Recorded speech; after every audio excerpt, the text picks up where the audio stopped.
ಮದುವೆ ಆದಮೇಲೆ house wife ತಾನೇ ಆಗ್ತಾಳೆ. ಸೊ ನಾವೆಂತಕ್ಕೆ ನಮ್ಮ ಹುಡುಗಿನ ಜಾಸ್ತಿ ಓದಿಸ್ಬೇಕು ಅಂತ ನೀವು ಯೋಚನೆ ಮಾಡ್ತಿದ್ರೆ ದಯವಿಟ್ಟು ಈ ವಿಡಿಯೋ ನೋಡಿ. ನೀವು ಹಳ್ಳಿನಲ್ಲೇ ಇರ್ಬೋದು, ಸಿಟಿನಲ್ಲೇ ಇರ್ಬೋದು, ಎಲ್ಲೇ ಇರಿ, ಆ್ಯಂಡ್ ಹುಡುಗಿ ಚೆನ್ನಾಗಿ ಓದ್ತಿದ್ದಾಳೋ ಇಲ್ವೋ ಅನ್ನೋದು ಮ್ಯಾಟ್ರೇ ಆಗಲ್ಲ. ಅಟ್ಲೀಸ್ಟ್ ಪಾಸ್ ಆಗ್ತಿದ್ದಾಳೆ ಅಂತ ಅಂದರೆ ಅಷ್ಟೇ ಸಾಕು. ಯಾವುದೋ ಒಂದು ಕೆಲಸ ಅದು 5,000 ಆಗಿರಲಿ 10,000 ಆಗಿರಲಿ ಅರ್ನ್ ಮಾಡೋ ಅಂಥ ಕೆಪಾಸಿಟಿ ಹುಡುಗಿಗಿತ್ತು ಅಂತಂದರೆ ಅವಳನ್ನ ಪ್ರಪಂಚ ನೋಡೋ ರೀತಿನೇ ಬದಲಾಗ್ಬಿಡತ್ತೆ. ಸ್ಪೆಷಲಿ ನೀವು ಬಡವ್ರ ಮನೆಯಿಂದ ಹೆಣ್ಮಗಳಿದ್ದಾಳೆ ಅಂತಂದ್ರೆ ಯಾರ ಮನೆ ಕೊಡ್ತಿರೋ ಅವ್ರ ಮನೆಯಲ್ಲಿ ಏನಾದ್ರೂ ಪ್ರಾಬ್ಲಮ್ ಆಯ್ತು ಅಂತಂದ್ರೆ ಸ್ವಂತ ಕಾಲ ಮೇಲೆ ಅವಳು ನಿಂತ್ಕೊಂಡು ಯಾವುದೋ ಒಂದು ಕೆಲಸ ಮಾಡ್ಕೊಂಡು ದುಡಿದು ಸಂಪಾದನೆ ಮಾಡುವಂತ ಶಕ್ತಿ ನಿಮ್ಮ ಮನೆಯಲ್ಲಿರುವಂತ ಹೆಣ್ಮಕ್ಳಿಗೆ ಇರಬೇಕು.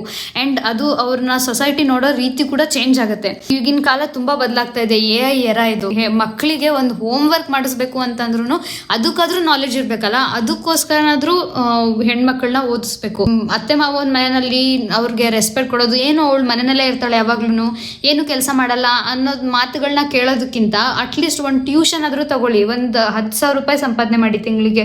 ಅದರಿಂದ ನಿಮಗೆ ಸಿಗೋವಂಥ ರೆಸ್ಪೆಕ್ಟ್ ಆಗಿರ್ಬೋದು, ಆತ್ಮವಿಶ್ವಾಸ ಆಗಿರ್ಬೋದು, ಅದು ನೆಕ್ಸ್ಟ್ ಲೆವೆಲೇ ಇರುತ್ತೆ.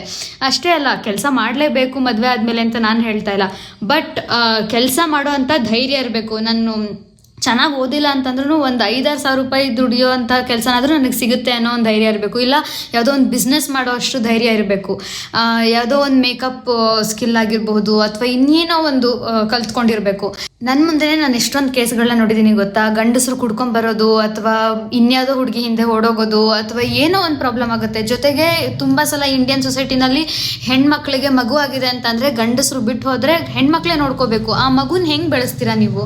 ಅದಕ್ಕೋಸ್ಕರನಾದರೂ ನೀವು ಧೈರ್ಯ ಇರಬೇಕು. ಹುಡುಗಿರು ಲೈಫಲ್ಲಿ ಎಂಥ ಕಷ್ಟ ಬಂದರೂ ಫೇಸ್ ಮಾಡೋ ಅಂಥ ಶಕ್ತಿ ಮತ್ತು ಧೈರ್ಯ ಮತ್ತು ಬುದ್ಧಿವಂತಿಕೆ ತುಂಬ ಇಂಪಾರ್ಟೆಂಟು.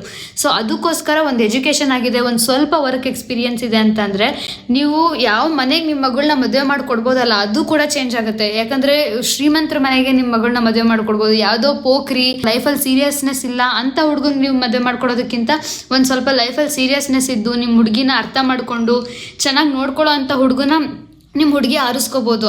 ಅಂತ ಎಲ್ಲ ಆಪರ್ಚುನಿಟೀಸ್ಗೆ ಡೋರ್ಸ್ ಓಪನ್ ಆಗಬೇಕು ಅಂತಂದರೆ ನಿಮ್ಮ ಹುಡುಗಿನ ನೀವು ಓದಿಸ್ಲೇಬೇಕು.